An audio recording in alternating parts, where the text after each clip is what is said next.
Di tepian pelabuhan Gujarat yang sibuk, matahari senja memantulkan cahaya keemasan di permukaan laut yang beriak lembut.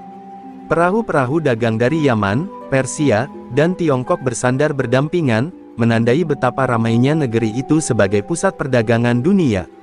Di antara hiruk-pikuk para saudagar dan nelayan, tampak seorang pemuda berwajah tenang, jubahnya sederhana namun bersih, sedang memandangi laut lepas dengan mata penuh renungan. Ia adalah Maulana Malik Ibrahim, putra dari keluarga ulama terhormat, yang sejak kecil telah dikenal sebagai anak berilmu dan berhati lembut. Sejak muda, Malik Ibrahim menunjukkan kecerdasan luar biasa dalam mempelajari ilmu agama, bahasa Arab, serta pengobatan.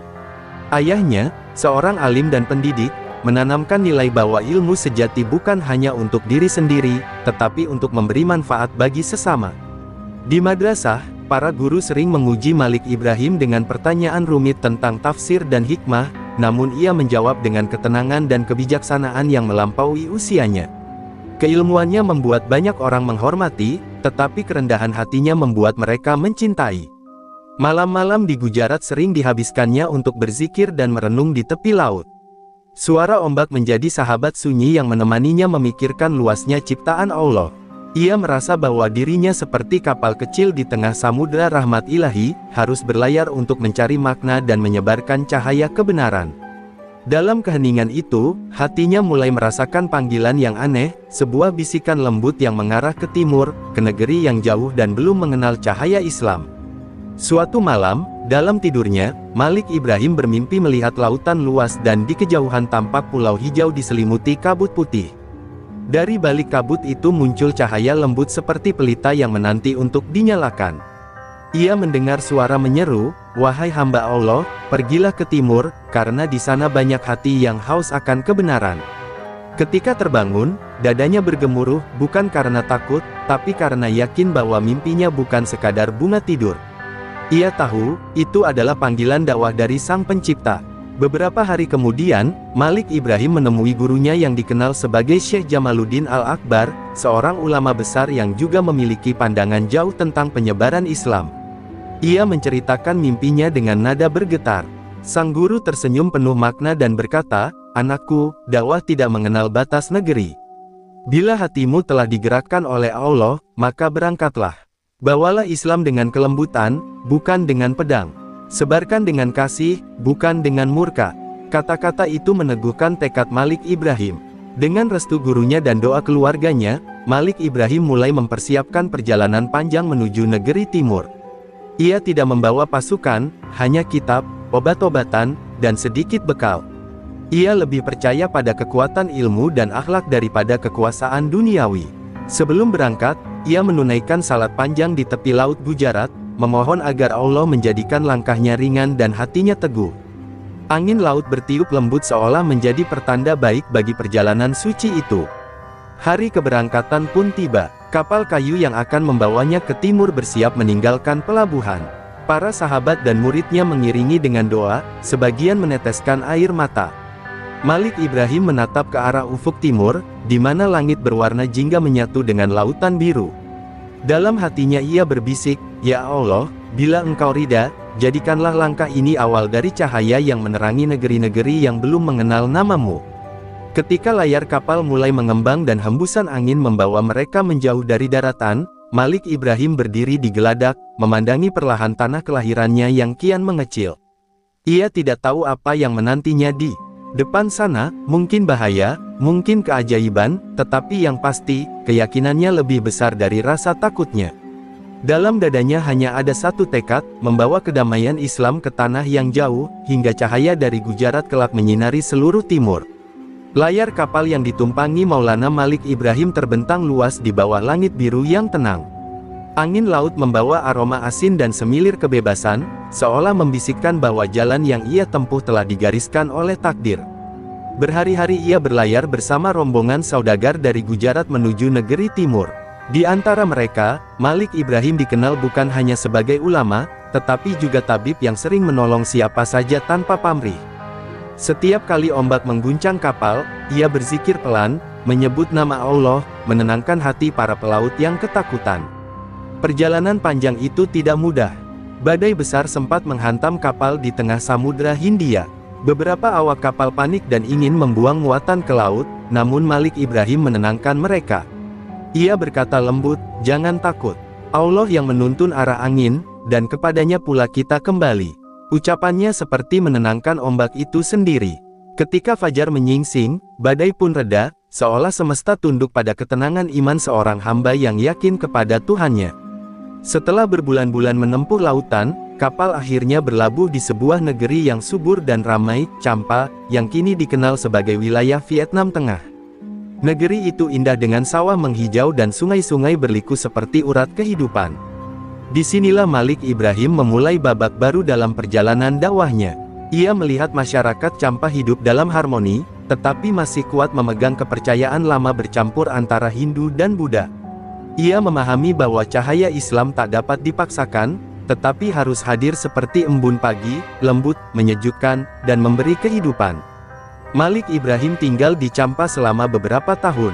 Ia mengajar anak-anak menulis dan membaca, membantu petani memperbaiki sistem pengairan, serta mengobati orang sakit dengan ramuan dan doa. Penduduk mulai mengenalnya sebagai Syekh Maghribi, sang guru dari barat. Ia tidak menuntut apapun selain cinta kasih di antara sesama manusia. Dari bibirnya selalu terucap kalimat bijak, agama tanpa kasih hanyalah suara tanpa jiwa. Sedikit demi sedikit, masyarakat mulai mengenal dan mencintai Islam melalui keteladanan, bukan paksaan. Namun dalam kesibukannya berdakwah di Champa, Malik Ibrahim seringkali merasakan bisikan yang sama seperti dulu, panggilan lembut dari arah Laut Timur.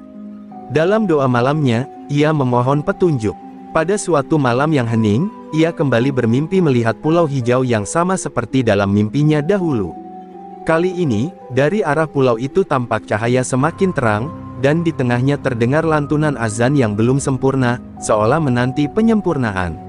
Ia terbangun dengan air mata haru, yakin bahwa inilah waktunya melanjutkan perjalanan suci ke tanah yang lebih jauh lagi. Ia lalu berpamitan kepada para sahabatnya di Champa. Mereka menangis, memohon agar sang guru tinggal lebih lama. Tetapi Malik Ibrahim berkata lembut, "Aku hanyalah seorang pengembara yang membawa pelita kecil. Di timur sana, ada kegelapan yang menunggu cahaya ini. Bila pelita ini padam di tanganku, semoga kalian menyalakannya di hati masing-masing." Kata-kata itu melekat di hati murid-muridnya, dan mereka berjanji akan menjaga ajarannya dengan setia. Kapal sederhana kembali ia siapkan. Kali ini, bukan menuju tempat ramai seperti Champa, melainkan pulau yang jarang dikenal para pedagang. Angin laut kembali meniup layar kapal, membawa Malik Ibrahim menembus ombak demi ombak menuju tanah Jawa, negeri yang kelak menjadi saksi dakwah agungnya. Dalam diam, ia memandang cakrawala yang kian jauh dan berbisik, "Ya Allah, bila Engkau takdirkan aku berlabuh di sana, jadikanlah bumi itu taman bagi iman, bukan ladang bagi perselisihan." Dan di suatu pagi yang cerah, dari kejauhan tampak daratan baru dengan pepohonan rindang dan gunung menjulang biru, Pulau Jawa. Hatinya bergetar. Ia tidak tahu apa yang menantinya di sana, tetapi ia tahu satu hal pasti, cahaya dari Gujarat telah menembus Champa, dan kini bersiap menyinari tanah Jawa. Dengan langkah penuh keyakinan, ia bersujud di atas dek kapal, memuji nama Allah, dan bersiap menapaki perjalanan baru yang akan mengubah sejarah Nusantara untuk selamanya. Ketika angin laut berhenti bertiup dan ombak mulai tenang, kapal Malik Ibrahim bersandar di pelabuhan Champa yang ramai. Kota itu penuh warna, bangunan kayu beratap melengkung, aroma rempah, dan suara pedagang yang bercampur dengan nyanyian doa dari kuil-kuil tua. Malik Ibrahim turun dengan langkah pelan, membawa tas kecil berisi kitab dan ramuan obat.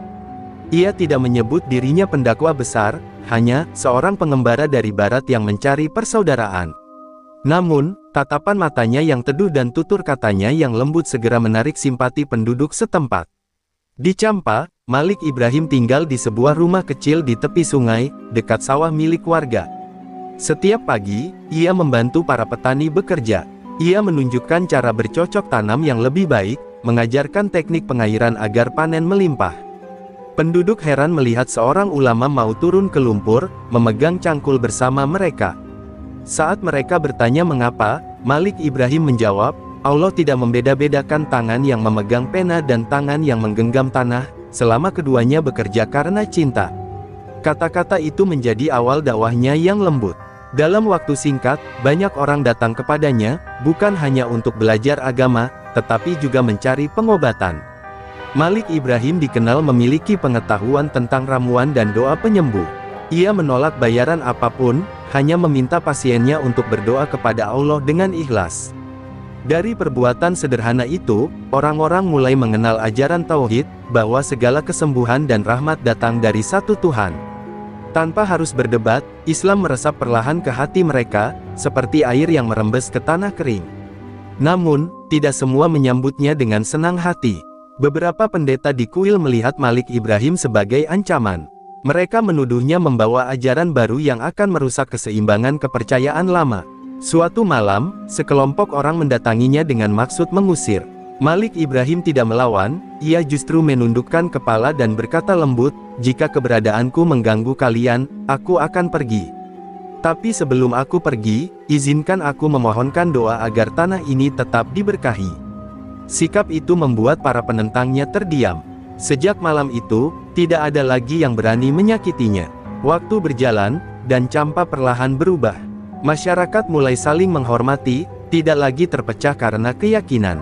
Malik Ibrahim sering mengumpulkan orang dari berbagai latar untuk makan bersama di rumahnya. Ia selalu berkata, "Kita berasal dari tanah yang sama, dan akan kembali ke tanah yang sama.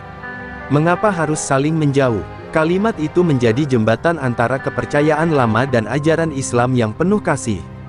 Suatu malam, ketika angin laut bertiup lembut, Malik Ibrahim duduk di beranda rumahnya memandangi bintang-bintang. Ia teringat mimpinya dulu, pulau hijau yang diselimuti kabut dan cahaya lembut dari arah timur. Dalam hatinya tumbuh keyakinan baru, tugasnya di Champa hampir selesai. Cahaya yang ia bawa telah bersemi di hati penduduk, kini saatnya cahaya itu dibawa lebih jauh, ke negeri yang menanti dengan diam. Keesokan harinya, ia mengumpulkan murid-murid dan sahabatnya. Dengan mata berkaca-kaca mereka mendengarkan ucapannya, "Aku akan pergi, bukan karena aku bosan, tapi karena tugas ini belum selesai. Di timur sana ada negeri yang belum mengenal nama Allah. Aku harus pergi ke sana, agar cinta yang tumbuh di Champa tidak berhenti di sini."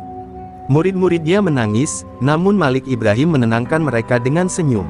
Ia berpesan agar mereka melanjutkan ajaran kasih dan kebijaksanaan, bukan permusuhan dan kebencian. Maka pada suatu pagi yang cerah, dengan angin lembut yang seolah memberi restu, Malik Ibrahim menaiki kapal kecil yang akan membawanya ke arah barat daya, menuju tanah Jawa. Dari geladak kapal, ia menatap pantai Champa yang semakin jauh dan berdoa lirih, "Ya Allah, Engkau telah menumbuhkan benih di tanah ini. Kini izinkan aku menanamnya di tempat lain, hingga bumi seluruhnya diterangi oleh cahaya-Mu." Laut luas kembali menjadi sahabat perjalanannya, sementara di Cakrawala Timur, tampak samar daratan baru yang kelak akan mengenal cinta seorang wali dari Gujarat. Setelah berhari-hari menembus ombak dan angin laut yang kadang bersahabat, kadang mengguncang, akhirnya kapal Malik Ibrahim mendekati daratan yang baru. Dari kejauhan, tampak hamparan hijau pepohonan kelapa, perbukitan lembut, dan rumah-rumah panggung yang berdiri di tepi pantai. Kapten kapal berteriak, "Itulah tanah Jawa." Hati Malik Ibrahim bergetar. Ia berdiri di geladak, memandangi garis pantai yang kian dekat, dan berbisik pelan, "Subhanallah, inilah negeri yang kulihat dalam mimpiku." Kapal berlabuh di pelabuhan kecil yang kelak dikenal sebagai Gresik, sebuah kota pesisir yang ramai oleh lalu lintas dagang rempah dan hasil bumi. Orang-orang Jawa menyambut kedatangan para pendatang dengan rasa ingin tahu.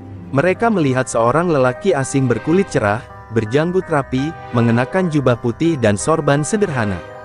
Malik Ibrahim menundukkan kepala dengan rendah hati, memberi salam dan senyum yang menenangkan. Penduduk menatap heran, belum pernah mereka melihat seseorang yang begitu lembut wajahnya, namun begitu tegas sorot matanya. Pada hari-hari pertama, Malik Ibrahim menumpang di rumah seorang saudagar lokal bernama Syah Bandar Lembu Peteng, yang tertarik dengan kesantunan tamu asing itu. Malik Ibrahim tidak langsung berdakwah dengan kata-kata, ia mulai dengan perbuatan. Ia menolong penduduk yang sakit, mengobati dengan ramuan herbal yang dibawanya dari Champa. Ia juga membantu nelayan memperbaiki jala, dan mengajari cara menyimpan hasil tangkapan agar tidak cepat busuk.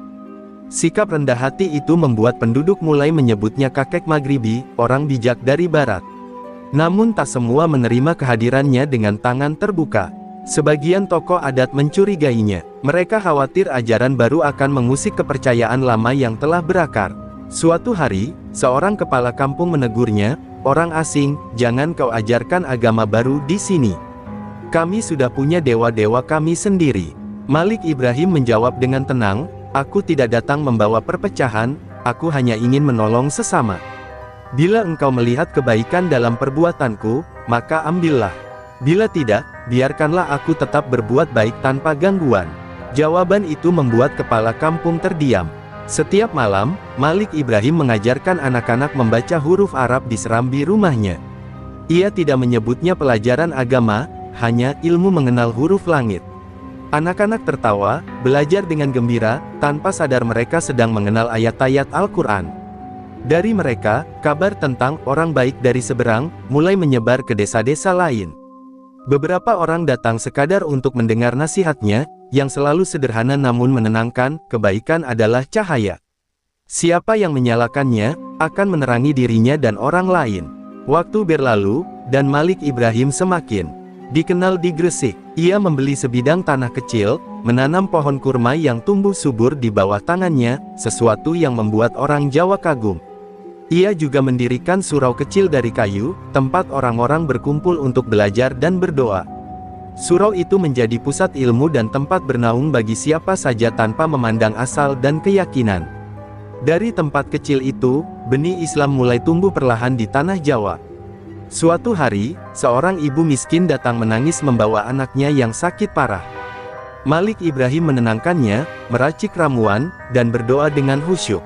"Ya Allah, Engkau yang Maha Penyembuh. Jadikanlah kesembuhan anak ini bukti kasih-Mu kepada hamba-hamba-Mu di negeri ini." Anak itu pun sembuh, dan berita keajaiban itu menyebar cepat. Sejak saat itu, masyarakat mulai menyebut Malik Ibrahim bukan hanya orang bijak, tapi juga wali Allah.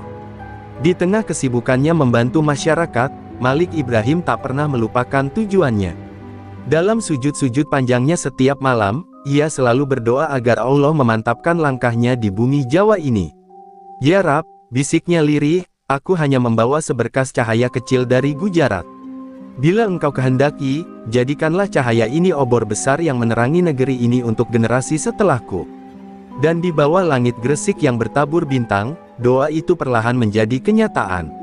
Dari surau kayunya yang sederhana, cahaya dakwah Islam mulai menyinari tanah Jawa.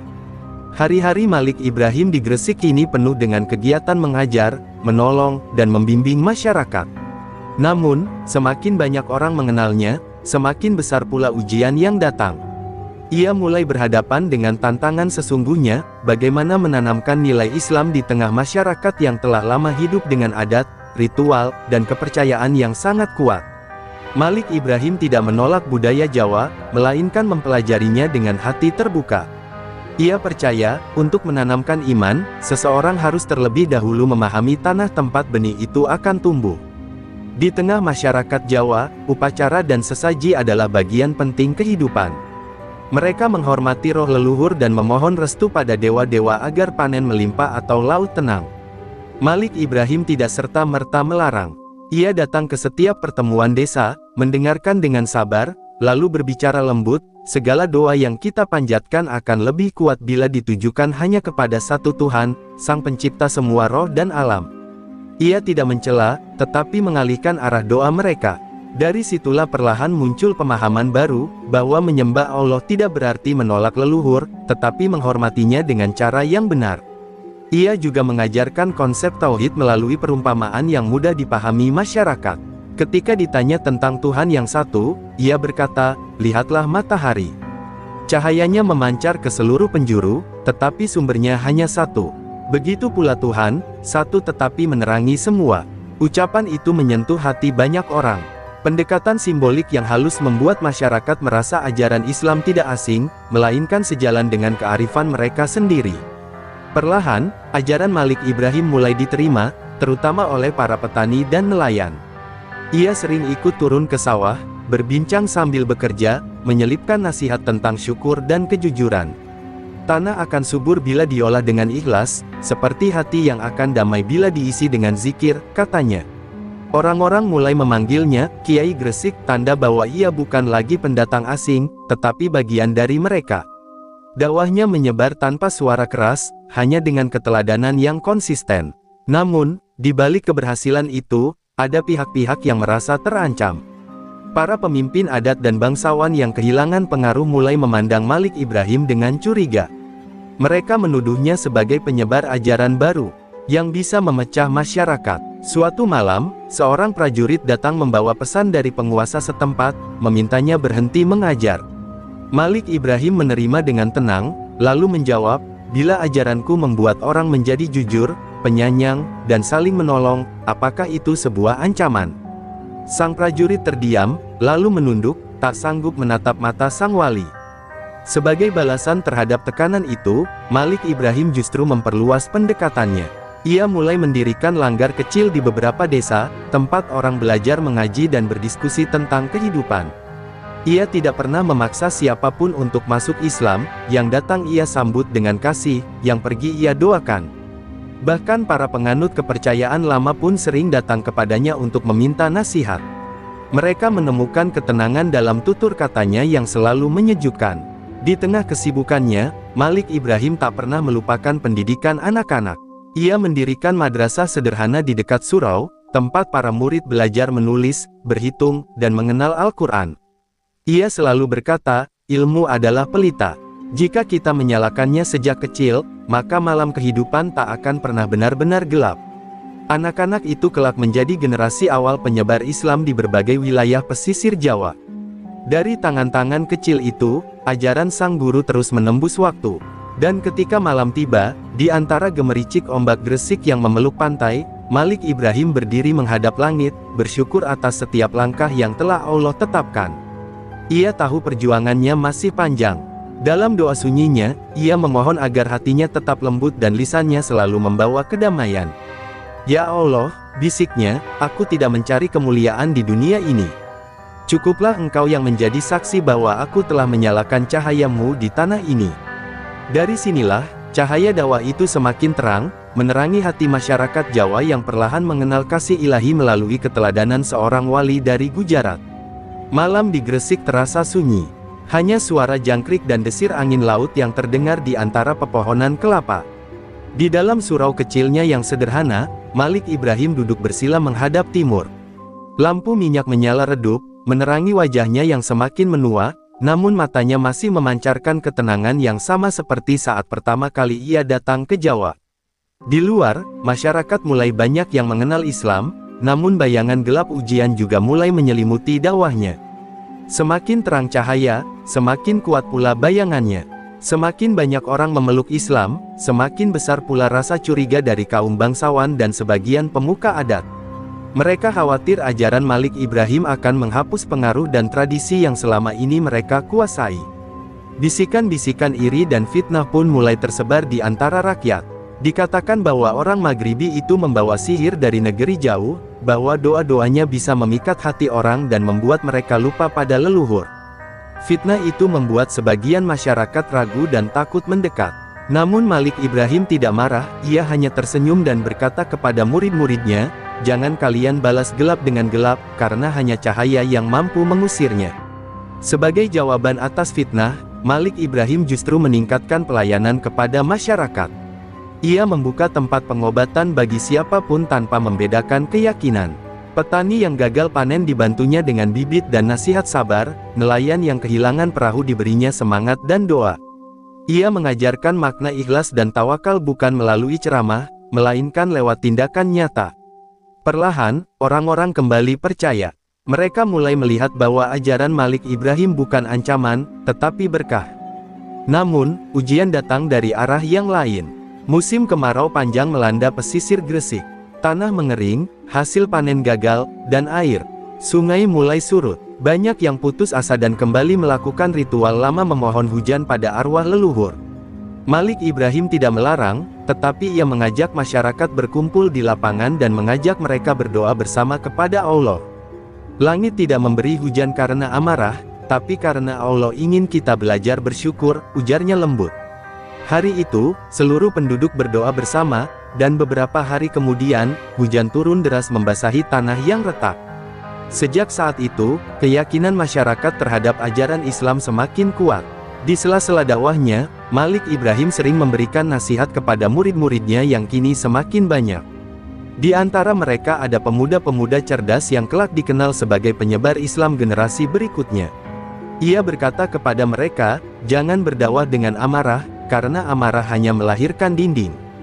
Berdakwahlah dengan kasih, karena kasih menumbuhkan jembatan. Petua itu menjadi pegangan para murid, yang kemudian menyebar ke berbagai daerah pesisir untuk melanjutkan ajaran sang guru. Walau dakwahnya mulai membuahkan hasil, Malik Ibrahim tak luput dari kesepian.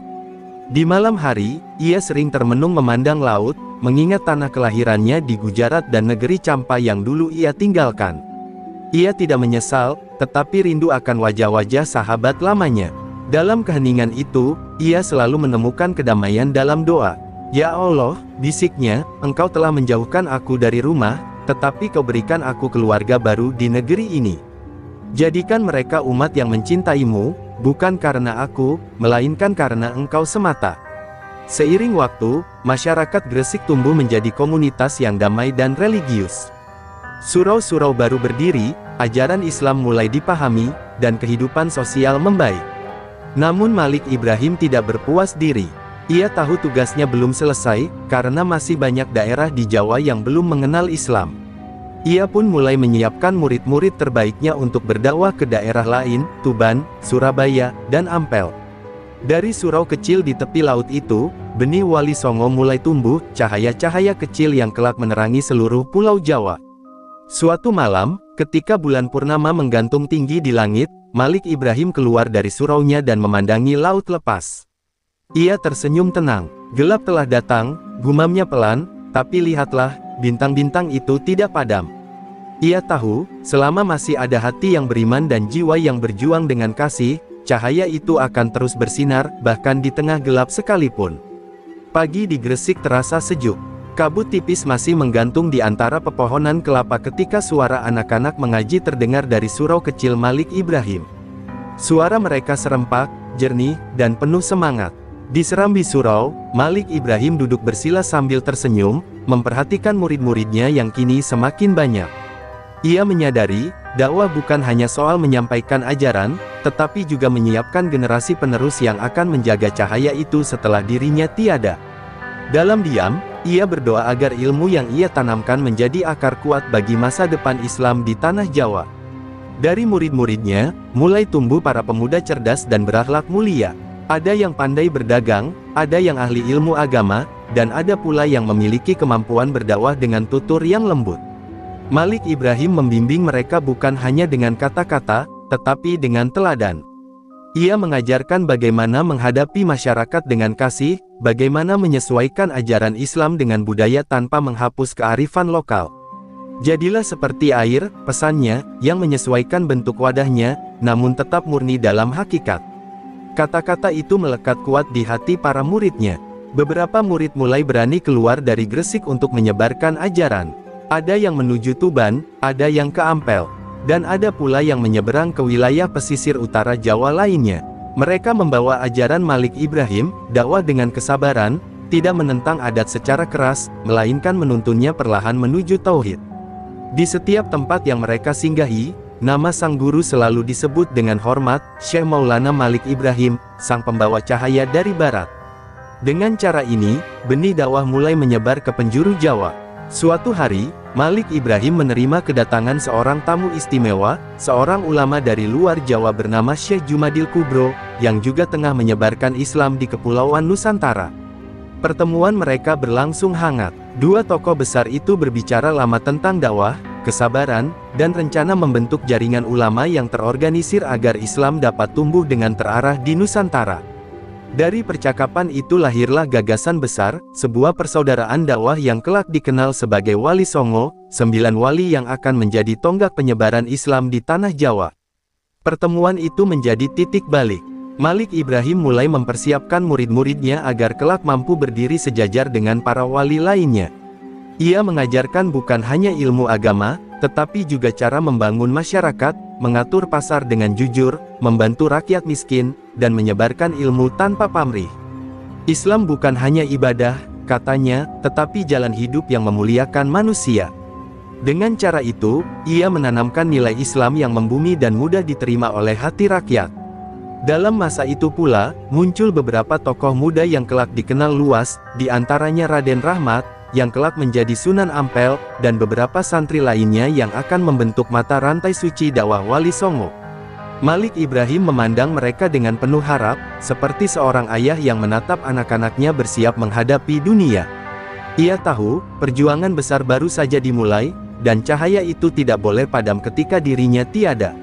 Menjelang senja suatu sore, Malik Ibrahim duduk di tepi laut Gresik bersama murid-muridnya. Ombak berdebur lembut, dan angin laut meniup jubahnya pelan.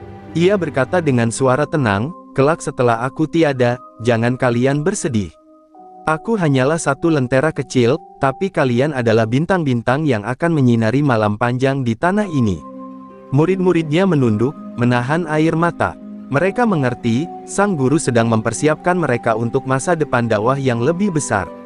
Malam itu, setelah para murid kembali ke rumah masing-masing, Malik Ibrahim memandang langit yang bertabur bintang. Ia teringat perjalanan panjangnya, dari Gujarat ke Champa, lalu ke Jawa.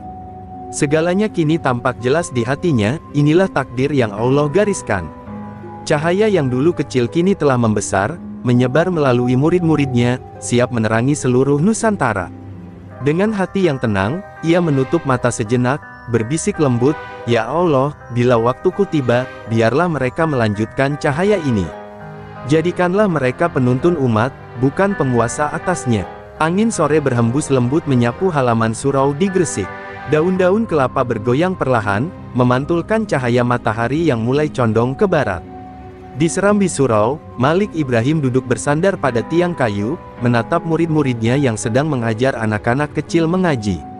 Wajahnya tampak tenang, meski guratan usia sudah jelas terlihat.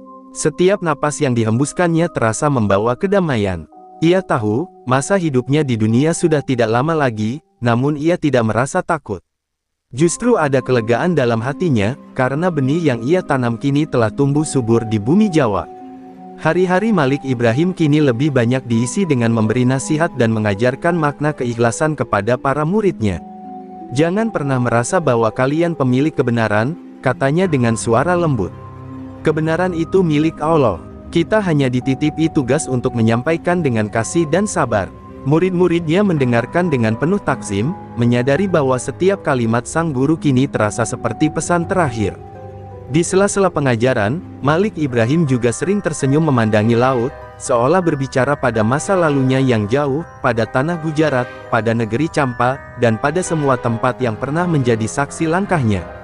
Suatu pagi, tubuh Malik Ibrahim mulai terasa lemah. Ia jatuh sakit, namun tetap menolak untuk beristirahat penuh. "Selama lidah ini masih bisa berzikir, aku masih hidup," katanya. Meski begitu, para murid memohon agar beliau beristirahat. Maka, di hari-hari terakhirnya, ia hanya mengajar dari tempat tidurnya. Banyak orang berdatangan, rakyat, pedagang, nelayan, bahkan bangsawan yang dulu menentangnya, datang untuk menjenguk dan meminta doa.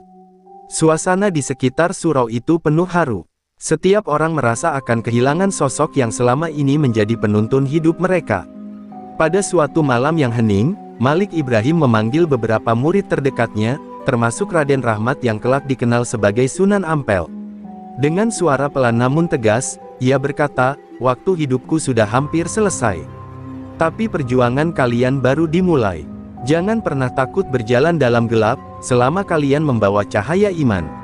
Ia kemudian menatap laut, lalu menambahkan, "Sebarkan Islam dengan senyum, bukan dengan pedang. Dengan kasih, bukan dengan amarah. Itulah warisan yang kutinggalkan untuk kalian." Murid-muridnya menunduk, menangis tanpa suara. Keesokan harinya, ketika matahari baru muncul di ufuk timur, Malik Ibrahim meminta dibantu duduk menghadap kiblat. Bibirnya terus berzikir, suaranya semakin lirik, namun wajahnya memancarkan cahaya ketenangan yang dalam. "Asyhadu an la ilaha illallah," suaranya berhenti perlahan, lalu tubuhnya terdiam. Murid-muridnya tersungkur menangis. Sang guru yang mereka cintai telah berpulang dengan senyum di wajahnya, di tanah yang jauh dari kampung halamannya, tanah yang kini menjadi saksi dakwahnya yang agung. Berita wafatnya Malik Ibrahim menyebar ke seluruh penjuru pesisir Jawa. Ribuan orang datang dari berbagai daerah untuk memberikan penghormatan terakhir. Mereka tidak hanya datang karena sedih, tetapi juga untuk mengungkapkan rasa syukur atas ilmu dan kasih sayang yang telah ia berikan. Pemakamannya dilakukan dengan penuh hikmat di Desa Gapura, Gresik. Di tempat itu kelak berdiri sebuah makam yang akan selalu diziarahi, bukan karena kekuatan gaib, tetapi karena kenangan pada sosok yang mengajarkan makna Islam sejati, penuh cinta, ilmu, dan keteladanan. Setelah kepergiannya, surau kecil di tepi laut itu tetap hidup. Murid-muridnya melanjutkan ajarannya, menebar ilmu ke berbagai penjuru Jawa. Dari sanalah lahir generasi wali berikutnya, para penerus yang akan menuntun umat dalam cahaya. Nama Malik Ibrahim terus disebut dalam setiap doa, bukan hanya sebagai guru, tetapi sebagai ayah ruhani bagi Islam di tanah Jawa. Ia telah menanam akar yang kuat, dan dari akar itu tumbuh pohon yang menaungi Nusantara dengan kedamaian. Senja di Gresik kini berbeda. Setiap kali matahari tenggelam di ufuk barat, cahaya jingga yang memantul di permukaan laut seolah membawa kenangan tentang sang wali dari Maghribi itu. Orang-orang tua sering berkata kepada anak cucunya, jika engkau melihat cahaya lembut di langit Gresik saat senja, itulah doa Syekh Maulana Malik Ibrahim yang tidak pernah padam. Cahaya itu menjadi simbol abadi, bahwa kasih, ilmu, dan ketulusan akan selalu hidup, bahkan setelah jasad tiada. Hari-hari berlalu setelah kepergian Syekh Maulana Malik Ibrahim, namun semangat dan ajarannya tidak pernah sirna. Di surau kecil peninggalannya di Gresik, suara anak-anak mengaji tetap menggema setiap pagi. Para murid yang dulu belajar langsung darinya kini mengambil peran sebagai pengajar, melanjutkan ilmu dan nilai yang pernah ditanamkan sang guru. Mereka menjaga surau itu seperti menjaga warisan suci, bukan hanya bangunan fisik, tetapi cahaya ilmu yang dititipkan di dalamnya. Masyarakat Gresik pun semakin makmur dan tenteram, seolah doa sang wali masih terus menyelimuti mereka dari alam yang tak terlihat. Di antara murid-murid yang paling menonjol, berdirilah sosok Raden Rahmat, yang kelak dikenal sebagai Sunan Ampel. Ia melanjutkan perjalanan dakwah gurunya dengan semangat dan kebijaksanaan yang sama. Raden Rahmat memahami benar pesan Malik Ibrahim, bahwa Islam harus diajarkan dengan kelembutan, agar diterima dengan hati yang damai. Dengan bekal ilmu dan restu dari sang guru, ia memutuskan untuk mendirikan pusat dakwah baru di daerah Ampel Denta, Surabaya. Dari tempat itu, sinar Islam mulai menyebar semakin luas ke seluruh tanah Jawa. Surau Gresik menjadi tempat berkumpul para ulama dan murid dari berbagai daerah. Mereka datang untuk menimba ilmu dan berbagi pengalaman dakwah. Suasana di sana tidak pernah sepi, para santri menyalin kitab, berdiskusi tentang tafsir dan fikih, serta belajar berdagang dengan jujur sebagaimana yang diajarkan Malik Ibrahim. Di antara mereka, beberapa nama besar mulai muncul, Sunan Bonang, Sunan Giri, dan Sunan Derajat, yang kelak menjadi bagian penting dalam jaringan Wali Songo.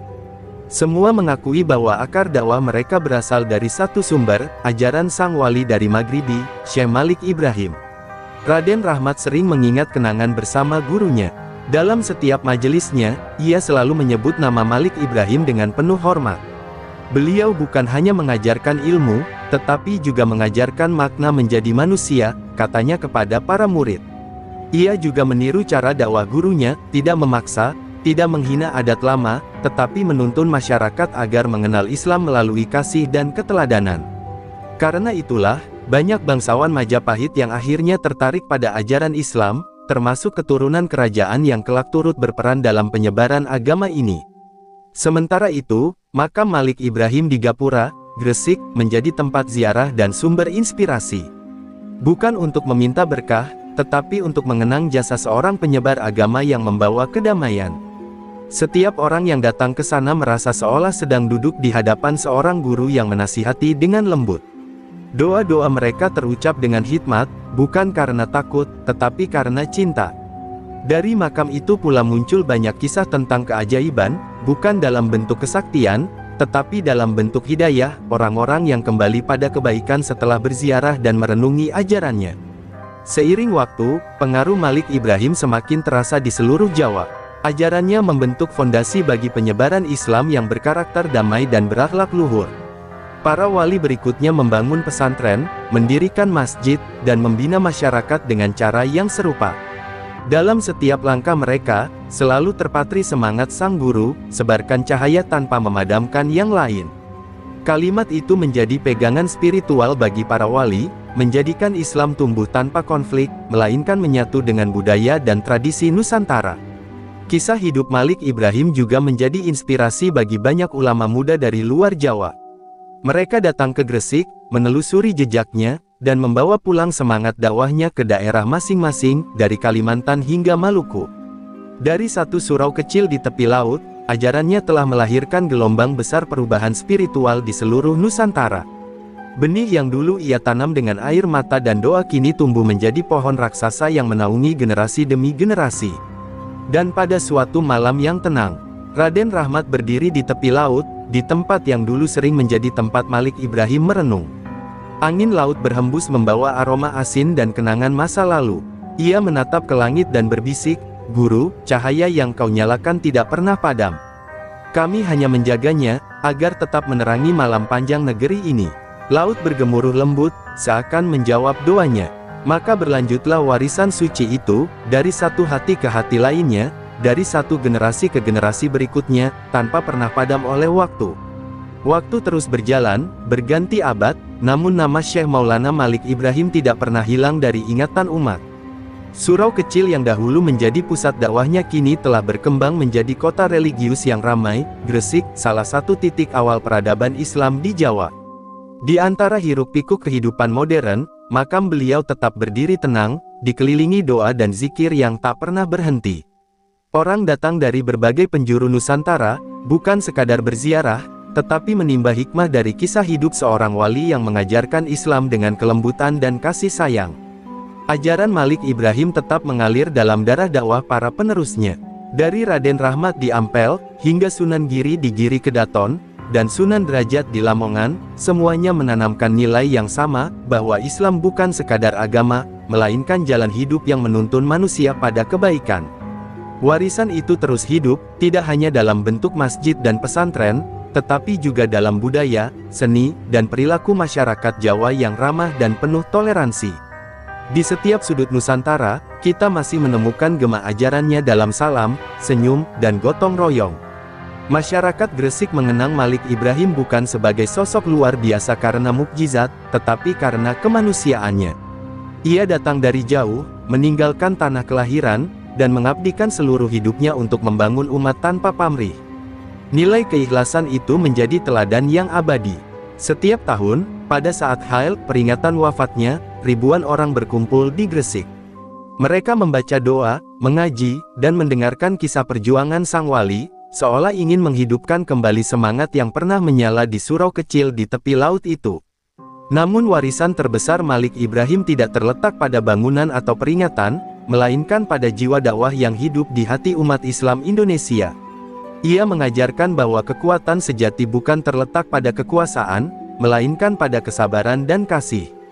Melalui pendekatannya yang damai, ia membuka jalan bagi Wali Songo untuk menyebarkan Islam tanpa pertumpahan darah, melainkan dengan budaya, pendidikan, dan contoh teladan. Karena itulah, Islam tumbuh di tanah Jawa bukan sebagai paksaan, melainkan sebagai cinta yang diterima oleh hati rakyat. Generasi demi generasi telah datang dan pergi, tetapi semangat Malik Ibrahim terus diwariskan dari guru kepada murid, dari orang tua kepada anak. Dalam setiap pesantren yang berdiri di Nusantara, selalu ada sebutan tentang beliau sebagai pelopor, sebagai akar dari pohon dakwah yang kokoh. Bahkan banyak ulama modern yang mengaku terinspirasi oleh kesederhanaan dan strategi dakwah beliau yang selaras dengan budaya lokal. Ajaran itu membentuk wajah Islam Indonesia yang damai, berakhlak, dan mencintai perbedaan. Kini, ketika dunia modern diwarnai oleh tantangan baru, perpecahan, keserakahan, dan hilangnya nilai kemanusiaan, kisah Malik Ibrahim terasa semakin relevan. Ia seolah hadir kembali dalam pesan moral yang abadi, bahwa perubahan besar hanya lahir dari hati yang tulus dan tangan yang mau melayani. Dakwah bukan tentang siapa yang paling keras berbicara, melainkan siapa yang paling lembut menyentuh jiwa. Pesan inilah yang membuat sosok Malik Ibrahim tetap hidup di tengah zaman yang terus berubah. Setiap kali senja tiba, di Gresik, Cahaya matahari yang tenggelam di ufuk barat memantulkan warna keemasan di atas laut. Masyarakat sekitar sering berkata, itulah cahaya wali, tanda bahwa doa beliau masih menjaga tanah ini. Kalimat itu bukan sekadar kepercayaan, tetapi bentuk cinta dan penghormatan kepada sosok yang telah